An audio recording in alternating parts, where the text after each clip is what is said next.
We're back doing another Discovery 4. This one is a 3 litre. It has the 8 speed.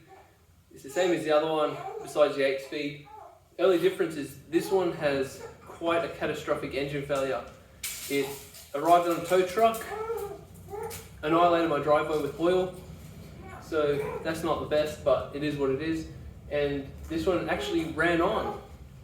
This car had 12 litres or so of oil put in it because the person filling it up didn't understand how the electronic dipstick worked, and they just kept putting it in because on the dash it said not available.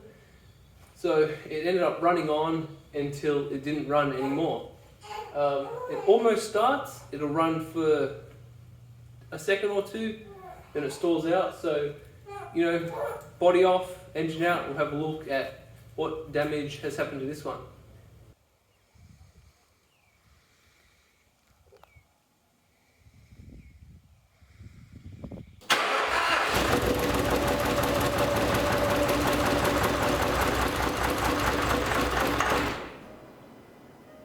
Okay, this is a little hard to see, but I'll zoom in there. That there, I think, is a gudgeon pin. So, it's got quite the damage. It's leaking water and oil. And there's no real water pipes there on the 3 litres, so something quite bad has happened to this one.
There should not be water behind this pipe.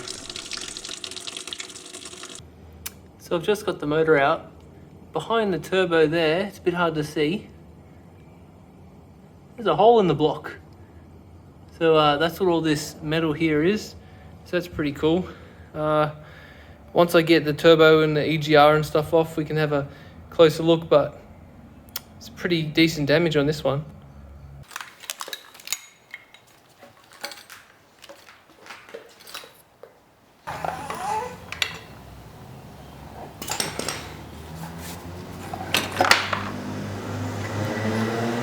So here's the damage on the block. We've got a massive hole. As you can see, bits of the rod hanging through. I'm surprised it almost started. It's also exited the sump here as well. Bit of conrod down there. It's smashed into the side of the turbo, and I think the turbo may be kaput as well. Yeah. So this is definitely not a salvageable engine. Maybe Netflix want to buy it because it's that trash, or even Disney. Disney's going pretty good, so put it on the Marvel universe. It's that bad.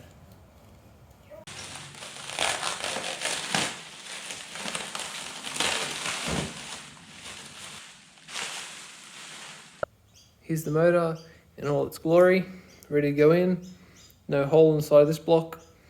This is, I guess you would call this an early 3 litre block and sump because it has that drain there.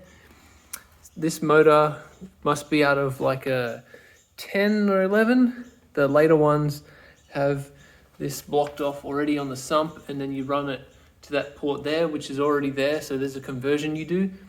This car in particular had the same sump, so it's the same motor going back in. We just got to attach all those bits there, all the bits there, and there's a massive pile down the back there. Put all that back on, and then we're ready to go. I took out the intercooler and got it cleaned out professionally. They hold about 1 litre of oil sometimes, and that's enough to start another run on if you were to start it again. The inlet system also had a very good clean out to prevent this happening again. The motor was fully assembled with a new turbo, as the old turbo took a rod to the side of it. A few ugga-duggas later and the body was back down.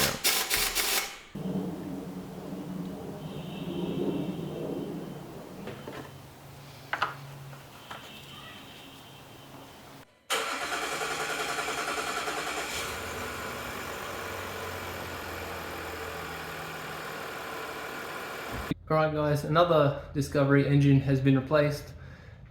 Pretty common thing to happen nowadays actually. I've seen a couple of cars running on. I was driving home from work the other day and I saw one run on a motorway. It was a Hyundai van. If you don't know what diesel run on is, it's when your diesel will run on an unmetered different fuel source. Like it could be, you know, the engine oil or I don't know. That's the main thing. So if you overfill them or something like that, or sometimes an injector can stick open, just pump and fuel in and off they go. And what also happens is it sucks all the oil up through in the breathers and then it fills the intercoolers. So if you don't drain the intercoolers, it will run on straight away pretty much after you start it, after you've done the whole job. So you don't want to do that. A car came into my workplace actually, they put 22 litres into it and I would have drained, I reckon, 2 litres out of the intercooler pipes. It was a V8 Discovery, a V8 Range Rover Vogue, so not the cheapest car, but people just don't know what they're doing. They drained it from the incorrect drain plug. They drained it from this little plug instead of draining it from the pipe. And they denied doing that, even though the car literally came from their workshop. But what do you do? I'm not going to name and shame because in Australia you'll go down for defamation. But hope you like this one. I know it's a bit different. I've been pretty busy. I have been working on other cars in the background, but they'll just get there eventually. So if you liked it, hit the thumbs up or whatever everyone says, and I'll see you on the next one.